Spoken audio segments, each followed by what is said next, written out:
les pires glaces à ne jamais acheter en supermarché. Mais je vais aussi te partager bien entendu les meilleures pour que tu puisses faire des meilleurs achats et que tu puisses te faire plaisir en mangeant des bonnes glaces. Parce que oui, les glaces, ça fait plaisir à manger. Moi aussi j'adore. Donc aujourd'hui, on va passer en revue de mémoire Magnum, des Snickers, Mars, Häagen-Dazs, Carte d'Or, Extrême Vanille. Enfin bref, on en a beaucoup en comparatif aujourd'hui, donc j'espère vraiment que ça te plaira. Si jamais tu as d'autres idées de comparatifs, n'hésite pas à me mettre dans les commentaires, je me ferai un plaisir de les faire. Et si jamais tu veux perdre plus de 10 kilos, n'oublie pas de mettre 10 kilos dans les commentaires et de t'abonner. Alors du coup, par rapport aux glaces, qu'est-ce qu'il faut regarder? Donc là, mon comparatif, moi, se base essentiellement sur le niveau de transformation des aliments. Donc si il y a beaucoup d'additifs ou pas, l'ajout de sucre, mais aussi le foisonnement. Le foisonnement, c'est le principe qui consiste à mettre de l'air dans la glace pour la rendre moins dense ou plus liquide. La plupart du temps, ce qui se passe, c'est que dans les glaces des glaciers, on met moins d'air. À l'inverse, dans les glaces peu chères, c'est rempli d'air et en fait, ça reste pas très longtemps en bouche. Donc c'est comme ça qu'on différencie une glace qui est chère d'une glace qui est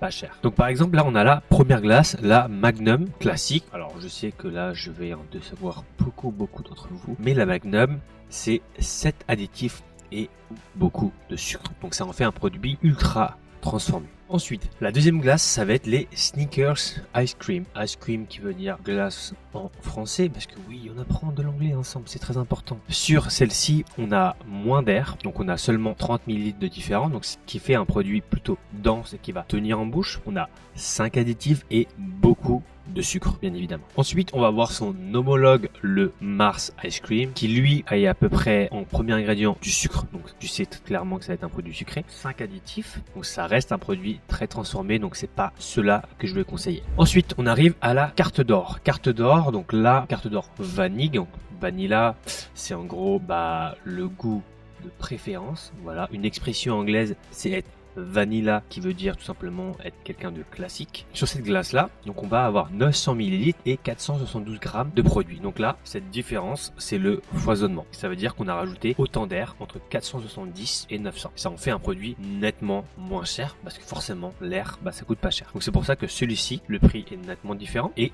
que c'est beaucoup moins calorique. Là, on est à peu près à 96 calories pour 100 ml, alors que par exemple, la glace à la Mars, on était à peu près à 334 calories. Parce que forcément, qui dit plus d'air, dit moins de calories. Par contre, ça en fait aussi un produit avec beaucoup d'additifs, on en a à peu près 5. Ensuite, en cinquième, on va avoir le Extrême Vanille qu'on va regarder ensemble, qui personnellement, moi je l'adore. Surtout, entre toi et moi, le petit bout au chocolat. Juste la fin. Je pourrais juste manger les petits bouts tellement c'est bon. J'en ai tellement mangé quand j'étais plus jeune. On s'égare. Là, on a quoi? On a à peu près 5 additifs dans ce produit. Donc c'est un produit, encore une fois, ultra transformé. Donc on reste dans la gamme des 5 additifs qui est un peu too much. Au moins, je le passe en review. C'est pas un des pires, c'est pas un des meilleurs. Il est assez standard. Ensuite, on va passer au pot Häagen-Dazs Cookie Dough Chip.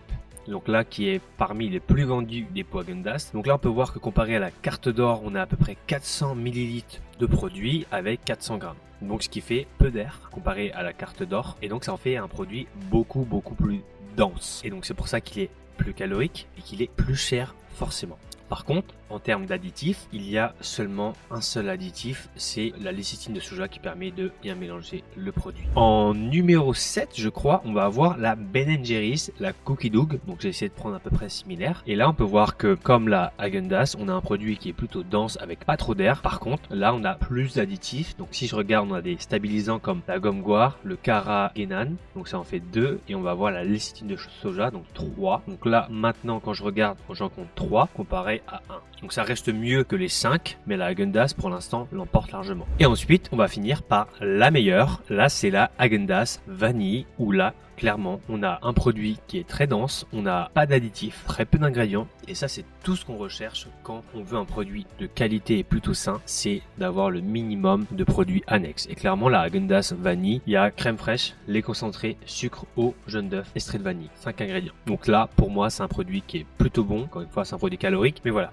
La différence tout de suite entre une Häagen-Dazs vanille ou des produits où on va rajouter certaines choses, et bien forcément, quand on commence à sortir un peu du goût original, là on va avoir des trucs qui vont se rajouter. Donc si on fait un classement des meilleurs au pire, donc comme tu l'as deviné, en numéro 1 on va avoir la Häagen-Dazs vanille, en numéro 2 on va avoir la Häagen-Dazs Cookie Dough, en numéro 3 la Ben & Jerry's. Voilà, donc finalement les glaces en pot, les gros pots, ça reste les glaces les plus safe, avec le moins de produits d'additifs qui se rajoutent. Qu'est-ce qu'on va avoir? Alors là, assez difficile parce que bon, ils sont un peu tous dans le même panier, mais je dirais que la carte d'or vanille l'emporte un peu mieux parce qu'elle est moins calorique forcément, mais sinon le reste est à peu près au même niveau en termes de qualité de produit. Et pour terminer, donc comme je le rappelle, manger des glaces, on peut très bien en manger et perdre du poids, il n'y a aucun problème. Le plus important c'est de comprendre au global qu'est-ce qu'il faut manger pour mincir. Donc non, tu n'as pas besoin de te priver, tu peux très bien te faire plaisir en choisissant les bonnes glaces, tout ce qui est glace Magnum, etc. C'est des produits ultra transformés, contrairement à la glace vanille qui est un peu moins transformée. Donc plus ton produit il est ultra transformé, plus ça va avoir d'effet sur ton cerveau. Parce qu'encore une fois, la perte de poids, c'est ici que ça se passe, essentiellement. Et ça régit ce que tu manges. Si tu manges n'importe quoi, ça vient changer ce qu'il y a dans ton cerveau, ça vient te donner plus faim, donc tes hormones vont être chamboulées. Donc ça, il y a des études scientifiques à ce sujet-là. C'est pour ça que nous, on recommande en général de manger des produits plutôt peu transformés, parce que les produits très transformés, ça impacte énormément le cerveau. Donc la semaine prochaine, on se retrouve pour un comparatif sur les yaourts, les meilleurs et les pires. Je t'invite à t'abonner, à mettre un petit pouce jaune, et je te dis à la semaine prochaine.